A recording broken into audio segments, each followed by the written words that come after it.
in Lane County, so I'm happy to be able to come to things like this and meet and hear the stories. I was here for Bedrock Lookout. I came as to help patients with the damage assessment.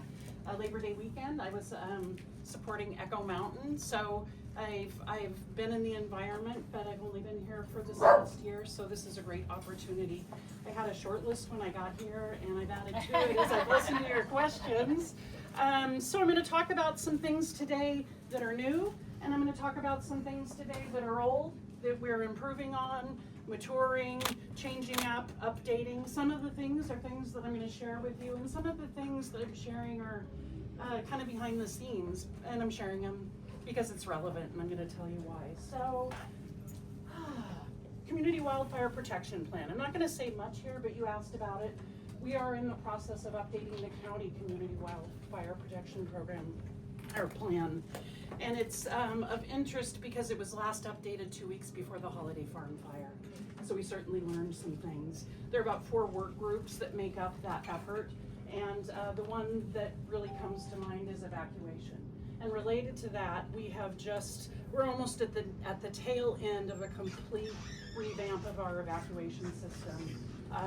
One system throughout the county sliced up, one numbering system, which just makes us more resilient. Why is it important? Because we have so many people working on it. And so speaking that same language, we've also adopted a new evacuation software system. You won't hear about it, you won't see the name, but it's sitting in between our first responders and our alert system, and it saves us the trouble of having our GIS folks come in, build a map, have Devin put it up on the website.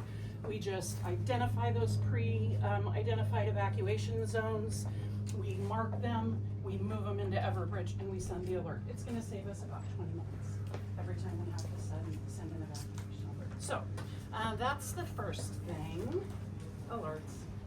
Okay, so Lane Alerts is our system. Many of you know it's new. You had Alert Sense up until last summer, and we adopted Lane Alerts, which is powered by a company called Everbridge. Easily the most robust, evolved mass notification system in the country. It's also a little like going from your flip phone to your iPhone. So we've had some growing pains, but we can do a lot more with it. But with that added capability comes some apologies for everybody who gets the tsunami alert. Apologies for the weather alerts in the middle of the night. We turn those off, right? But that's just part of the learning curve. What I want to say today is if you haven't signed up, please do. I brought these bookmarks. They have a QR code. It takes you very quickly to the site, and you can register yourself. If you're already registered, here are a couple of ideas. Go in and look at your registry. Last year, when we did our campaign, we updated some self-identifying things about the third page where you can talk about what you might need in an emergency. If you have mobility issues, if you're going to need to evacuate animals, it's just one tool of data that we can pull from various sources to kind of find out where people are vulnerable and may need the most help. Also look at how you've registered. I know when I first signed up for this system, I was like, what? I can put as many numbers as I want, but that can gum you up. Somebody can pick up one of your numbers and you may not be there and you may not get yours. So just look at it through that lens. You can have a couple of numbers, but if you're sharing an alert, if you have more than 2 or 3 numbers, you might want to just look into it and simplify. If you really think you need 3 numbers, just create a separate registry. So that's coming. Are you talking about the app or the website? So great question. The website is where you sign up, and you can also access the website on your phone. The app is something you can load onto your phone. You do not need the app to get the alert. You'll get the alert whether you have the app or not. The app's great for changing things. You can get in there and look at it, but having the app and getting the alert are completely independent of one another. Thank you for asking that. So get in, change the alerts. So I brought these bookmarks if anybody wants to take them. If I have any business owners here, I brought these table tents that you can put out and people can come in and scan the code and sign up for Lane Alerts just in that easy way. Any questions about Lane Alerts? I feel like I heard another one that I didn't address. Oh, lots. So within my household, we have 4 different cell phones and our home phone number, and on different occasions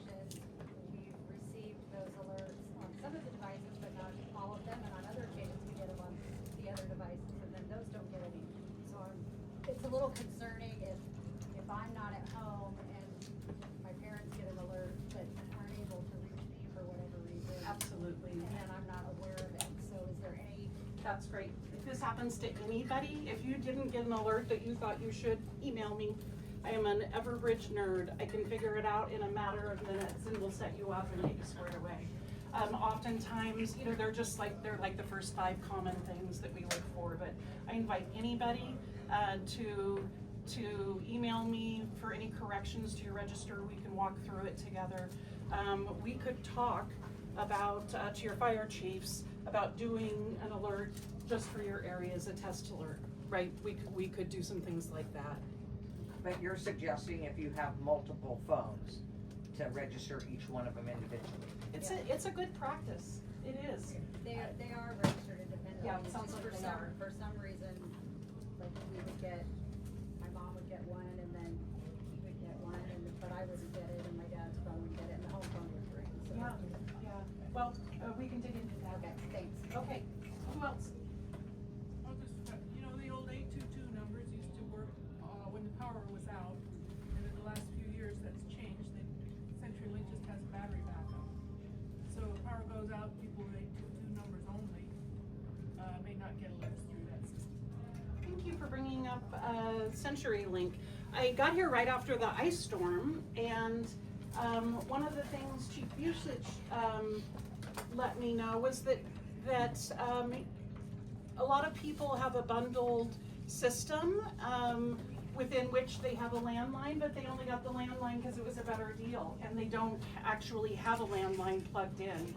If you have a bundled deal because it was cheaper and you have a landline, plug it in. I'm not saying get a landline if you don't have one, but it's just such low-hanging fruit. And I think we have a number of people in the community that applies to. Any other alerts? It's not the last call. If you think of any, you can ask. Okay, I was excited about this anyway, but something the chief was talking about makes it relevant. This is a campaign that I'm putting together for Preparedness Month in September, but I thought you could probably use them sooner. And who's familiar with this concept?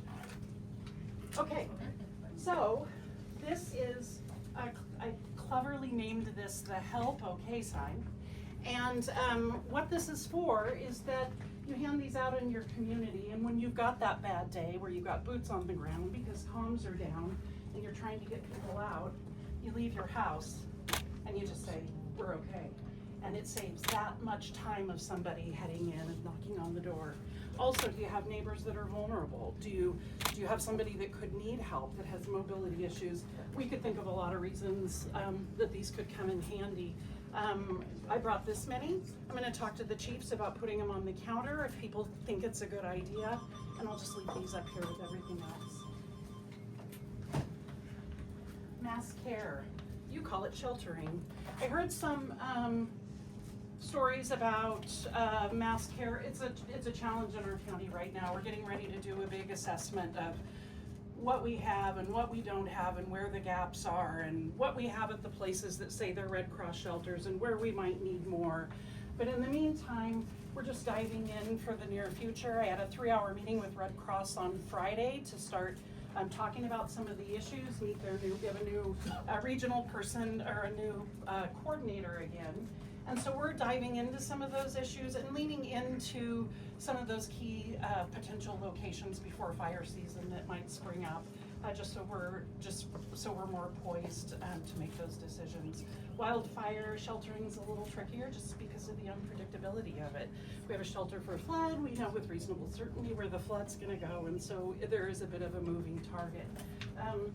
We also, during the ice storm, I think we called 12 facilities that had said they would be Red Cross shelters before the 13th one said yes. And so Red Cross has always been primarily, and at least at the front end, as good as the facilities and volunteers in your community. And when you've got a big event that really affects everyone, that capability is undermined until help from outside can arrive.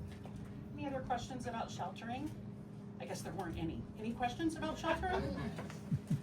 Mary Ellen. So, I guess, what do we need to do up here? I I mean, we had the thing with the lookout fire, that we had level 3 evacuations, but no place for anybody to go. Yeah, I think we need to dig in and have a conversation about who might be willing to do that, and then what we can do to support that. So would it mean getting someone up here that goes through the Red Cross training and have a facility that's easily accessible to us? We could do that. Okay. They talked about providing shelter training. We talked about this being an unmet need and a gap. We talked about people having the only option over, closer to Highway 58, so. Well, yeah, that didn't work on the lookout. Exactly. Because you're taking them out of one fire zone and putting them in Exactly, another. exactly. And most of the people went, where the hell's Lowell? Yeah. You know, I mean, it just, Yeah. so, okay. Okay. I had a quick question. Yeah, oh. Just super fast. So if we wanna stay involved with whatever progress happens with that, how do we stay connected? Like, cause we go to live in the middle of nowhere, I don't necessarily go to all these meetings, but like, if at any point, someone like me could be certified to help with a situation where we need a mass, shelter, and we need people who can help and yada yada, like how do I stay connected to find out when or if that changes or how I can help with that? Yeah, more broadly, you can contact me or the Red Cross. But with respect to this community, wherever you get your information Yeah. is where I'll plug in. Okay, Yeah. got it. Thank you. I have a question around, because I'm redoing my information in your alert system, and it's a pet peeve with the post office and the zip code. I live in Rainbow, I do not live in Blue River. People like in the Mackenzie Community School, it says it's all the way down, and so I'm assuming that the system knows that I don't live in Blue River, that the school isn't all the way down in Nimrod. I mean, do you have it together enough to It know may that? not be, well, it's not my geocoding system, but you may not be able to access it because you're doing it on your phone, but if you do it on a laptop, it should throw up a map for you to validate the location. But let me know if it does. Okay. I got one more question about fuel. We Yes. often run into the critical point of fuel availability up here. The store pumps, don't work without electricity. They're not able to get a generator in there right now. Some issues with, I'm just gonna put this out from what I heard from the store owner, the county wants to have them permit generators to function on the whole building, including freezers and coolers. It's quite expensive. Just get a generator on those fuel pumps and or a backup system. When I talked to ODOT folks about what's a good backup system, they said have tankers on contract ready to come in and pump for us. So that's a critical point. Okay. Need to plan. Take it. Anybody else? Yes. Hi, Tiffany, good to see you again. A number of months ago, the last time we crossed paths, you were talking about the Resiliency Hub grant that Lane County had received. It was a question, but it maybe looked good, and I should know whether it happened or not, and I'm realizing did it happen, or did it get blocked? It was taken away, and we were offered a 30-day period to write a letter and request. We wrote it. I don't know where we're in at the 30 days. I think a few days away from the end. I read it's all guesswork. Somebody said today, I looked at the account and the balance is still there. We're reading tea leaves at this point. Fingers crossed. Okay, moving on to, radios. So, yeah, go ahead. No, I'll wait till the end. 'cause Okay. Kevin- Devin Ashbridge, who is our public information officer, wrote a grant last year with some of the hazard mitigation funds to hang a repeater upriver and buy NOAA weather radios. And so we're also kind of navigating through that, but that one looks like it's gonna happen. And so stay tuned. That may be, no pun intended, that may be something we're hearing about in the future is installation of additional repeaters so that folks can access NOAA weather radios where they aren't ordinarily able to because of the topography. Be 2 weeks ready. I wasn't gonna talk about this, but Devin asked me about it.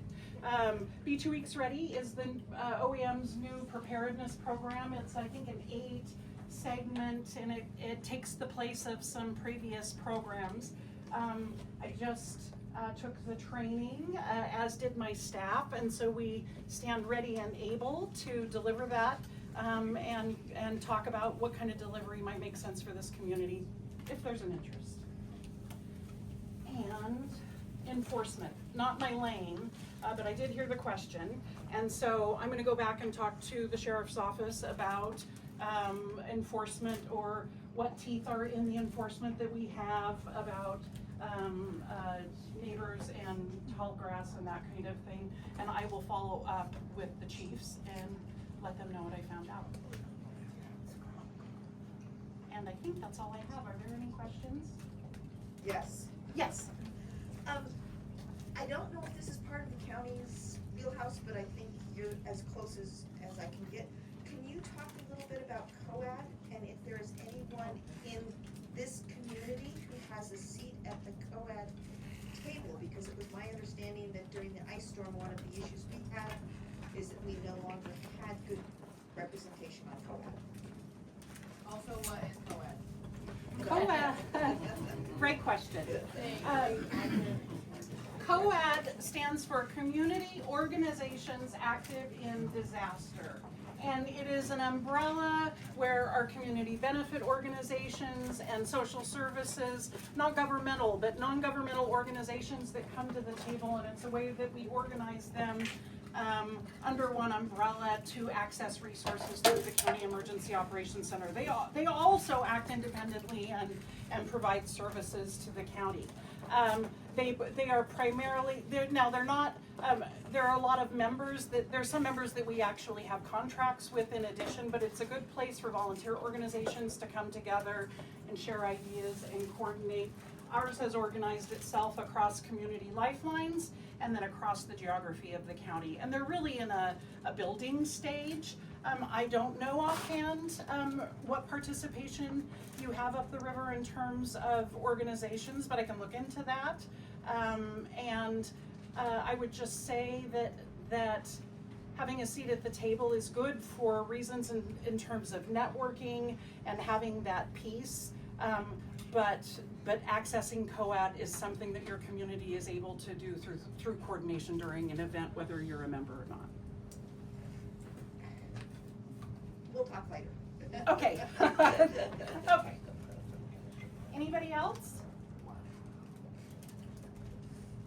If you just haven't thought of your great question yet, I'm gonna stick around. Oh yeah, go ahead. And just circling back to when Mary Ellen brought up the Lookout Fire and all of our lessons learned, right? Because now we're fairly wise in this community in the last 5 years, and thinking back at Lookout and how the multiple agencies, because that was a kind of a slower moving fire, it wasn't an extreme wind event. We had some time to prepare. We had the agency meetings at the school. There were multiple. It was really informative. So many people in the audience listening, waiting, what are the instructions? Waiting, what are the instructions? And knowing there's a potential evacuation coming at any moment. And hearing everything tonight and thinking about how we responded in that moment as the nonprofits with the LTRG going, how can we help? And we stood up a table in Walterville as people were evacuating but didn't know where to go and didn't know where Lowell was. And how we could, in these blue sky days or in those opportunities where it's a slow moving fire, we don't have to evacuate, but it's a potential. We're having these community meetings that we could get a little bit more information as a community on, okay, if the evacuation happens, go here for information in Walterville or Those go whatever. those precursors to Yeah, sheltering, and, you're saying. sometimes we lose when you have the communications opportunity. and we can't check That's our good. phones, you can't check, whatever it is. So that was just kind of some things that we were stirring with last time there was an evacuation, and how we could take those opportunities when we're there waiting and listening as a community. And I'm gonna elaborate on that a little more, because it was, the county put out that they were gonna be at school to give information to people of what the situation was and where to go. Well, the county was there when it was a level 1 evacuation. And then they left. And then when it came to the level 3, there was nobody. And so that's where I come back in, is that we need to somehow establish ourselves here through you to get the information to people who need. I mean, we have a great volunteer group, Locals Helping Locals, we've got the Long-Term Recovery Group, we've got several organizations up here. We're the first feet on the ground, and we wanna continue to be there.